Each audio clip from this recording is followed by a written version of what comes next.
Hey everybody, it's Matt with Matt's Video, and today we're doing a game review, or a mobile game review. We're doing Lifeline. You know the drill. Um, this game surprised me, honestly. For those that don't know what the Lifeline series is, even though I just did one week ago, um, it is a phone game series. This is game number 7, I believe. Yeah, 7, and it follows various people as they interact with an alien species known as the Green. The first game, Lifeline, followed the adventures of Taylor, and he followed him through the first the first one and the second one, Lifeline and Lifeline Silent Night. He then followed Orica and Lifeline 2 Bloodline, Adams in Lifeline Whiteout, Alex Esposito in Lifeline Crisis Line, Win in Lifeline Flatline, and you're back to Taylor in Lifeline Halfway to Infinity. Halfway to Infinity takes place right after the events of Lifeline Silent Night. At the end of Lifeline Silent Night, it led you to believe that Taylor was dead. Um, that's what you had to believe. So from here on out, if you have not played it, spoilers everywhere. There's no way to avoid it in this kind of game. Also, if you are unfamiliar with how this game is played, it is text-based. You don't actually see the characters or anything. It is all... The concept is the character contacts you through one way or another, and their speech is translated into text and sent to you via message, and you reply to them likewise. Um, so anyway, let's jump into this. In Halfway to Infinity, like I said, it takes place right after Silent Night when Taylor takes the Viridian, the marine ship that was occupied by the Greens, and drives it into a black hole. Like I said, you assumed he's dead, because one does not drive into a black hole and make it out alive. So it happens that Taylor found a way to actually get the ship into the event horizon of the black hole and go into orbit in it. And he is able to, through a small window of time, actually contact you. When you first get in there, the ship is on fire. You have to help him decide what to do, what type of fire extinguisher to use, yada yada. I'm not going to tell you what happens and what to use. If y'all would like a playthrough and a guide, I'd be more than happy to. You just let me know.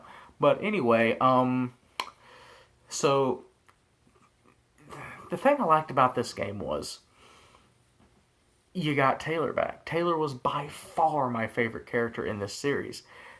He is so likable. He is a nerd, just like I am. And also the thing I like about it is they designed Taylor to be male or female, depending on what your like what gender you are or what gender you like to play as in game. Because Taylor is a universally, you know, non-gender specific name. I mean, I know many a male Taylor, I know many a female Taylor. So that's one of the great things. I think that was fantastic game design by the creators, 3 Minute Games, and Big Fish Games as well. So, you awesome 3 Minute Games. Love you. The, other than Taylor being awesome, the way that Taylor goes about things is similar to the way I feel like I would, because every character you meet kind of faces things in a similar fashion. Such as Orica was somewhat like Taylor, but she was a bit more frantic about it. Wynn was very pessimistic. Adams was very, absent-minded about it, and Esposito was very methodical about things. Taylor just, he's like, what's gonna happen? I don't even know what to do with the things in the Zubop. Apparently he's Bill Cosby. But, so it's very fun to actually you feel like you are needed by Taylor, to whereas the other ones you're simply a means to an ends and helping them, to whereas Taylor you want to help him. You feel the need to help him because he's a likable person and you want to. So that's great. Like I said, Taylor was fantastically designed as a character. Um, Also, back to the actual what's happening in the game. Since you are in the event horizon of a black hole, something that science is still to this day discovering new things about all the time. And it is understood that in the event horizon of a black hole, if you've watched the movie Interstellar, time is relative. Time bends, time flexes. So things happen. Um, there's another Taylor now. He's actually encountering a Taylor from the future, from his own future. And that affects things because he knows what could happen. But, in the words of Doctor Who, time is a big ball of wibbly wobbly, timey wimey stuff. And so it could happen that he becomes this Taylor. But, one difference. The current Taylor has you, has me, has the person playing the game to help them, to whereas this other Taylor didn't. He didn't have the Lifeline to help him on that moon, to help him on the White Star. So we are actually changing Taylor's future, which I think is a fantastic idea. And so, like I said, I can't go too much more because I do not want to spoil this ending. Because, oh my lord, it is a wonderful ending.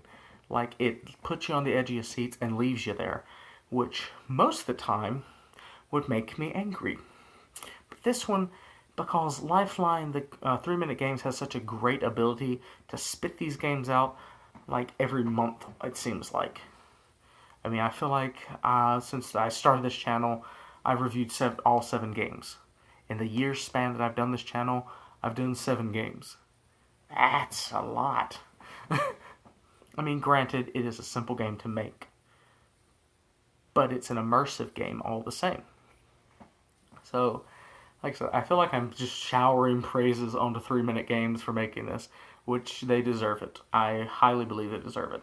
But this is probably, I know I said this in Flatline, as you know, it's up there. And this one, it's tied with the first 2 games. I mean, Taylor, like I said, is by far my favorite main character out of these games.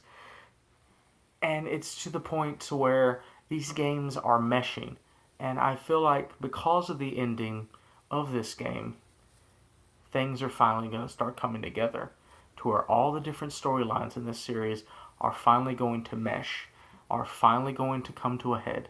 Because we don't know what happened to Orica after she went through that dimensional rift she created. We don't know what happened to Adams. He could be dead. He could be alive. We don't know. Esposito, we know that the Pearson Corporation got to him, but we don't know what happens. When? That's another one. We don't know. We have no idea. So I really think that either in the next game or the next series of games they come out with, it's all going to come to a head. It's all going to finally come together.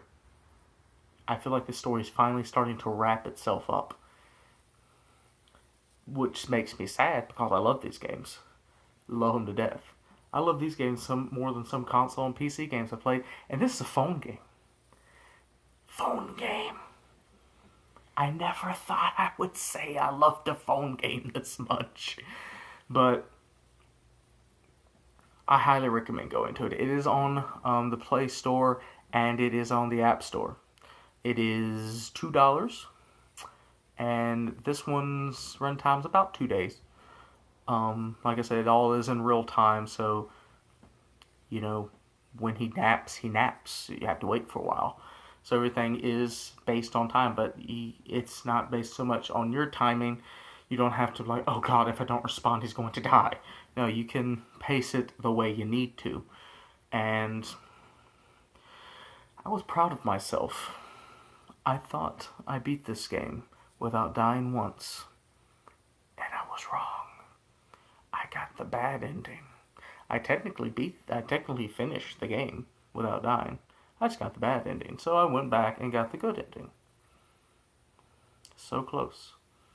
I've yet to beat one of these games without dying at least once. And it's so frustrating. But anyway, go check this game out.